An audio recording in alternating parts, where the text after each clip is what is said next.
Hello, everyone. I am so sorry that this podcast is so late. I got sick, and then I was playing catch-up with everything else, and then this episode kept falling farther and farther behind. Honestly, I thought it was only 2 weeks late. Turns out it's a little further than that. But we made it. This story is one that I did when I was just starting the podcast. I was never really fully satisfied with it, and so I went back, clarified the story, and added some new details.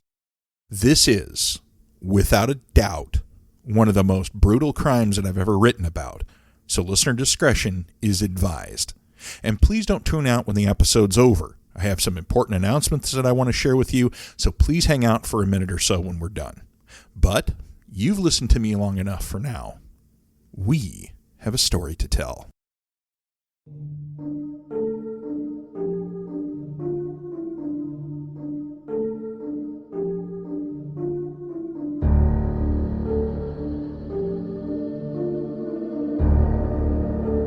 There are things in this world that we don't want to understand. Things that we may never understand. Acts of historical true crime, tales of the paranormal, and dark history that your grandma never wanted you to hear. Strange and dreadful things.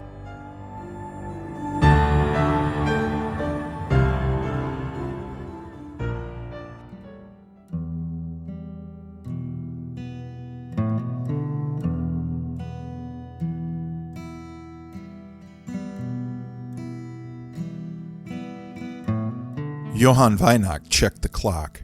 It was just after 9 o'clock at night. It was Saturday night, and he was thirsty.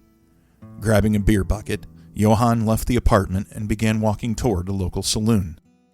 As he walked, he let his mind wander back to the old country. Born in Eastern Europe, Johann had immigrated to Austria and learned to speak German. He became a member of the Austrian Army Reserves. Along the way, he met his Marie. In contrast to his large size, she was a small woman, only 5 feet tall and just under 100 pounds. But he was smitten. But there was a rival for her affections. His name was Franz Hervaux, a smaller man with a red mustache and sandy-colored hair. Both he and Johann vied for her favor, but ultimately Hervaux won out. Marie gave him all of her affection and rejected Johann. However, Marie's parents, whatever their reasons, favored Johann.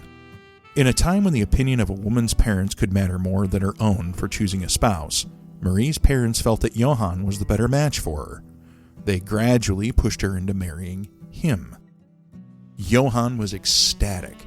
He honestly and truly adored Marie and would have done anything to be married to her. His dreams had come true. Johann and Marie were married in Vienna and settled down to start a new life together. Shortly after they were married, Johann decided to join the Austrian army.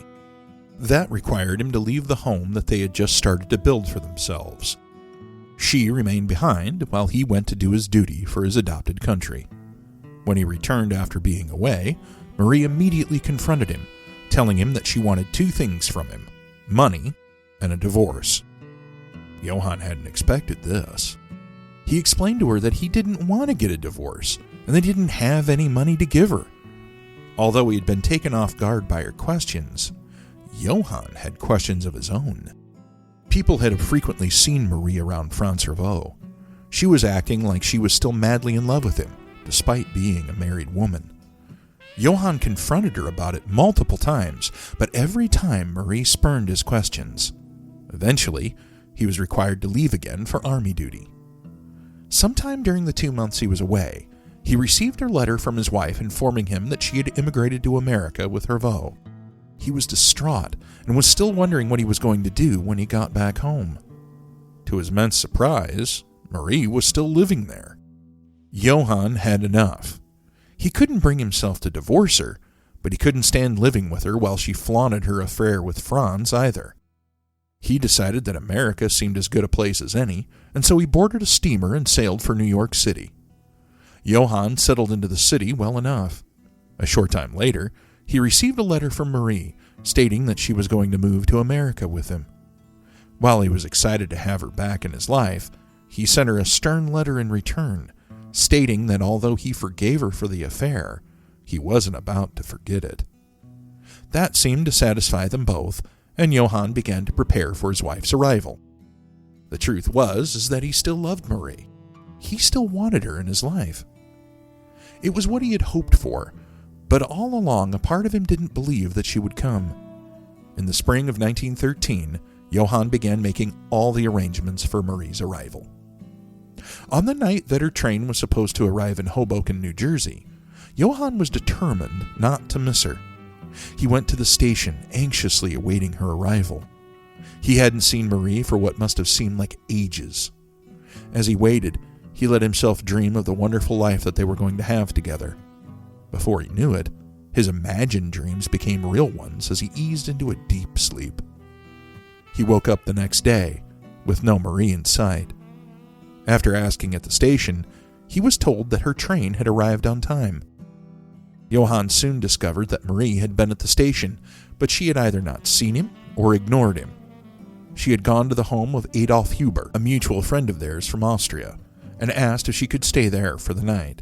He readily agreed. Johann met her there later that day. He was elated to see Marie again. She was the one that he had waited for, had spent days in eager anticipation of seeing again. Excited to have her with him again, Johann tried to kiss her. Marie refused. She turned away from him, berating him for not picking her up at the station. He tried to apologize and explain what had happened, but Marie would have none of it.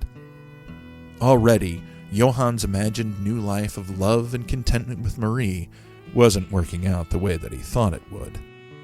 2 weeks later, for whatever reasons, Johann decided to move to Davenport, Iowa. Davenport had a thriving German-American community, and perhaps he thought it would be a better place for them to settle. Adolf Huber also moved to Davenport, and he and Johann moved in together. Johann found a job working as a butcher at the Coors Packing Company, a meat processing business. He would often work from 6 in the morning to 6 at night. He learned his new profession well, and quickly earned a reputation as being an immensely strong man and a very hard worker. 2 weeks later, Marie joined him in Davenport. Although she continued to treat him badly, Johann kept silent. He still loved her, and all he wanted to do was keep the peace between them, be that what it may. Johann and Marie continued to live at the Huber home for a few more weeks, and then moved to a different residence to be on their own. He continued to work as a butcher, honing his skills day by day. He gave Marie the money for their rent, which she faithfully paid. In late summer of 1913, they moved to a small upstairs apartment on Harrison Street. Marie and Johann were still getting along. It may not have been what he imagined, but Johann had Marie with him now, and that was enough. One day, Johann arrived home from work, tired and sore. To his immense surprise, he saw none other than Franz Hervaux standing with Marie in the kitchen. He had just come to Davenport a few months prior, and had moved into the same building that the Whynacks were now living in. It didn't take long for Hervaux and Marie to rekindle their old romance. Marie quickly lost all interest in Johann, spending all her time and attention on Hervaux. It was like Austria all over again. Marie treated Johann horribly. She called him names and frequently told him that she wanted him to leave. She said that she wasn't in love with him and that she would never have any children with him. On several occasions, Marie would literally spit in Johann's face when she told him these things. Another time, Marie told Johann that she was going to poison him, and he would be found by someone cold and dead. All the while, she carried on her open affair with Hervaux. As soon as Johann left for work in the morning, Marie and Hervaux would be seen by neighbors and friends holding hands, playing games, and acting like they were newlyweds. Hervaux was unemployed, but seemed to have enough money saved that he could always afford food and rent. The two of them would frequently spend all day together. Marie and Hervaux made absolutely no effort to hide their affair from anyone. When Johann arrived back at home from work, Marie and Franz would leave for the evening. Johann's neighbors could hear him crying inside his apartment when he left the windows open. Sometimes Marie would spend evenings out with other men besides Franz, but he was the one that she gave the most attention to. Johann bore it all with a grave stoicism. Despite all that she had done to him, he still loved Marie. Several people came and told him about Marie and Franz's relationship, but he would just shrug his shoulders or come up with some kind of an excuse. Their landlord heard both sides of their story. Marie, who paid the $1 a month in rent for their apartment, told her once that she didn't love Johann, and she went out with the other men just to make him angry. On another occasion, the landlord had the opportunity to talk to Johann himself about it. He told her that he treated her so well and he loved her so much, but she still insisted on treating him so badly. The worse she treated him, however, the more Johann began to show his dark side. Normally a quiet man who didn't want to cause any trouble, his wife's infidelity pushed Johann to the breaking point. One night, he found Franz and Marie together in his apartment. Johann immediately flew into a rage and threw the man out. He told Franz to never come back. Franz didn't listen. Some of the neighbors said that they could hear Johann beating Marie for the next several nights. She ignored the beatings and continued to berate him. Finally, in April of 1914, Marie had Johann arrested and taken to jail. She claimed that he was starving her to death because he thought she was having an affair. While in custody, Johann told his story to the judge. He explained how Franz had followed them to America and had rekindled his old romance with his wife. Curious, the judge demanded that the police found Franz so they could talk to him and determine the truth of Johann's story. The next day, police brought Franz to court, where Marie, suddenly having a change of heart, declared in front of everyone present that she wouldn't have anything to do with him anymore. Johann and Marie seemed to have reconciled. Johann was released from custody, and the police warned Franz to stay away and stop making trouble. Back at home, Marie and Franz continued their open relationship. The next day, Johann Whynack finally gave Marie what she had wanted all along and filed for divorce. Marie moved out of the house, but not before taking most of the furniture with her. She then sold it, splitting the profits with Herveau. It seemed that things were finally over. But a few weeks later, Marie returned to Johann's apartment. For whatever reason, Franz had left the city, and Marie behind. With nowhere else to go, she moved back in with her soon-to-be ex-husband. Johann seemed to have no issue with her staying there. However, Marie quickly went back to her old ways of calling him names and treating him poorly. Marie had gotten a job at a local grocery store only a few blocks away from the apartment. She worked there while Johann continued working at the meatpacking plant. Even now, Johann held out hope for a reconciliation. Although he had filed for divorce, he wanted them to be together again, to go back to the way it was before Franz had come to America and ruined everything. Marie, however, had made up her mind. She wanted nothing to do with him and was only living there because she had nowhere else better to go. Deep down, Johann knew that. He knew that he didn't really matter to Marie, and a part of him was angry about it all. It was angry with her, and that she called him names and spit on him. It was angry about her open affair with Franz. Johann Whynack had had enough. And now, on June 6, 1914, Johann strode down the streets of Davenport. The warm June air swirled pleasantly around him as he walked, arms swinging casually, beer bucket in hand. Earlier that night, before he had gone back home, Johann had gone to the grocery store where Marie worked. He asked to speak to her, and surprisingly, she had agreed. Johann told her that he had finally had enough. He wanted her gone. He was giving her the divorce that she wanted so badly, and it was time for her to go away for good. She said that she would be over soon to collect her things. Johann sighed. It was all going to be over soon, and perhaps then he would be able to get the fresh start that he had wanted. Arriving at the saloon, Johann walked in and presented his bucket to the bartender. The bartender filled it, and with a smile gave it back. Johann paid him, nodded his thanks, and returned home. Sitting down in the kitchen, Johann filled a glass and took a few sips. He was halfway through his third drink when he heard the door open and Marie stepped into the room. As usual, she looked at him like he was something unpleasant. No matter, Johann thought to himself. Just stay quiet and keep the peace. Before too long, she'd be gone. Marie looked at the pail and asked Johann for some beer. Silently, he nodded and filled another glass. She took a long swallow, then told him to take the mattress off the bed and take it downstairs. Puzzled, Johann asked her where he should sleep. Marie told him that she didn't care where he slept. For all of her, he could sleep on the ground. Standing up, Johann went into the bedroom and sat on the bed. Marie followed him in. Walking up to him, she shoved him hard in the chest and told him to get off. Johann couldn't help himself. He still loved her, even though he knew that things were over.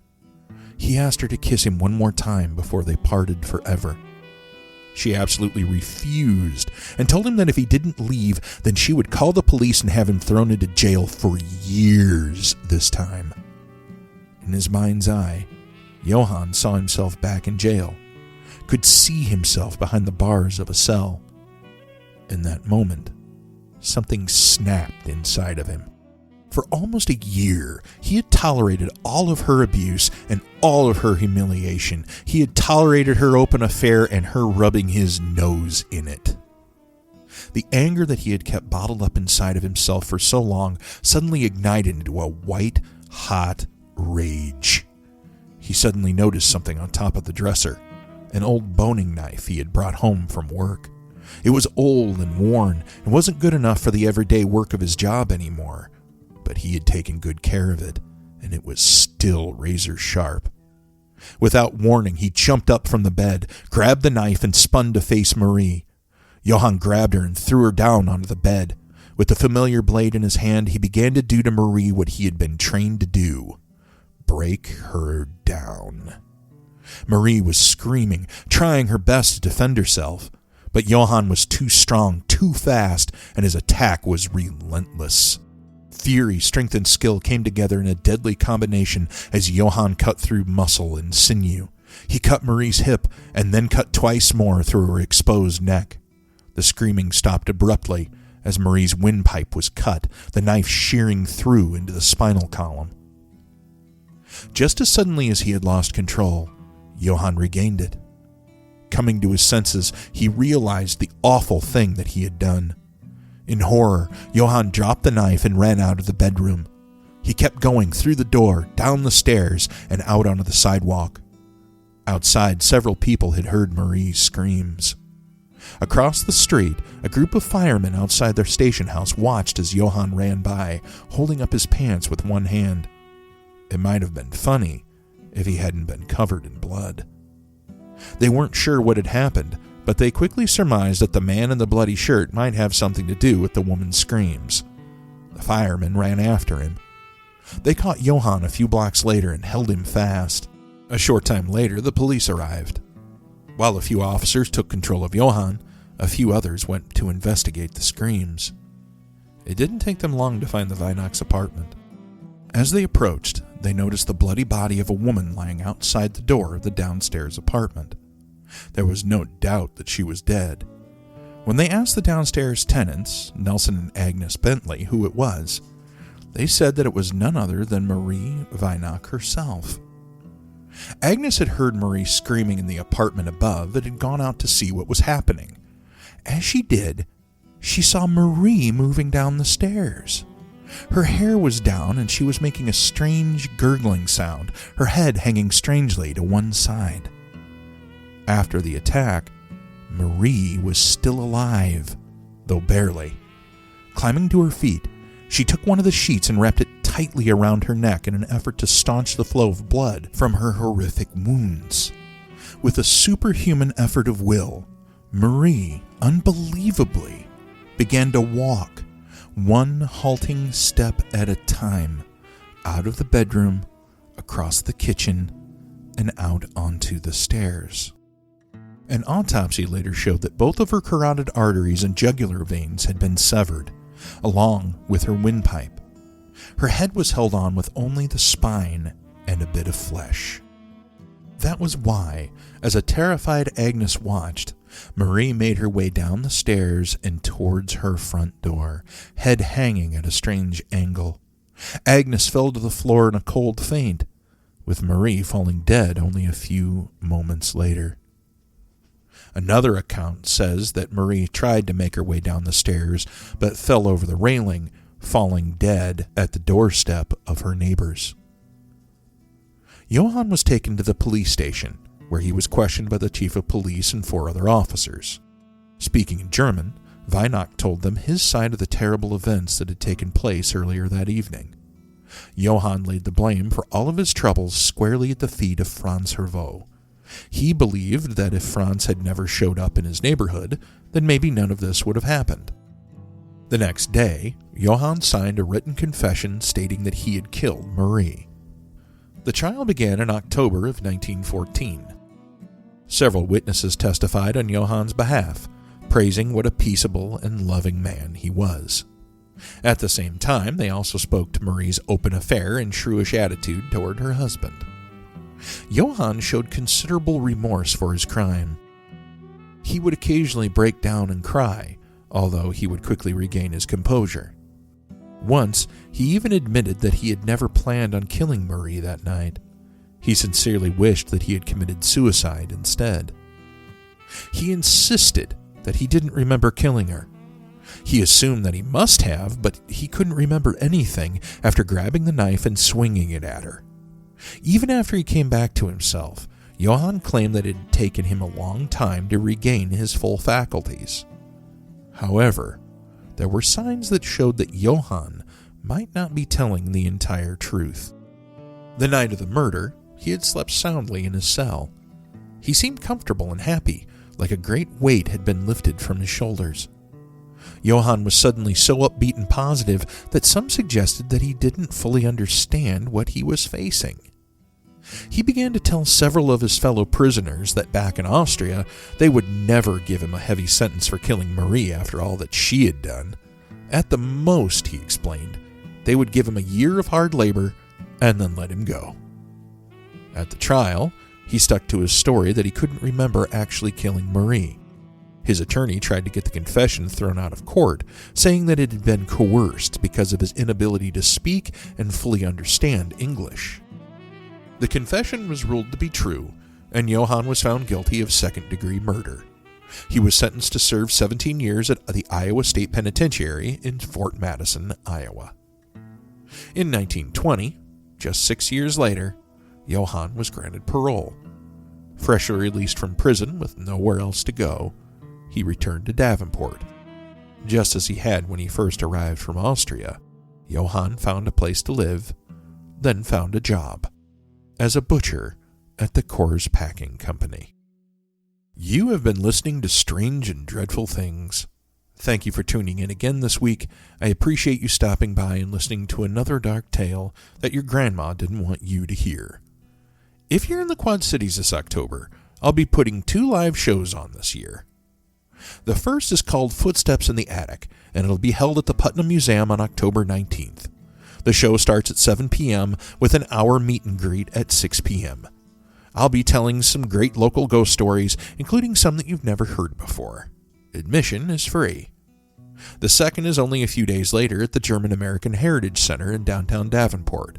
It's called Voices in the Walls, and it'll be about legends, ghosts, and true crime in the Quad Cities area. It starts at 2 p.m., and admission is $5. Now, if you like the podcast, please help to spread the word about us and tell your friends. And please don't forget to like, subscribe, and review us on Apple iTunes, Spotify, or the podcatcher of your choice. If you want to know more about upcoming episodes and what we're doing, please join our community on Facebook, Instagram, and YouTube, which you can find under Strange and Dreadful Things. This podcast is written and hosted by me, John Brassard Jr.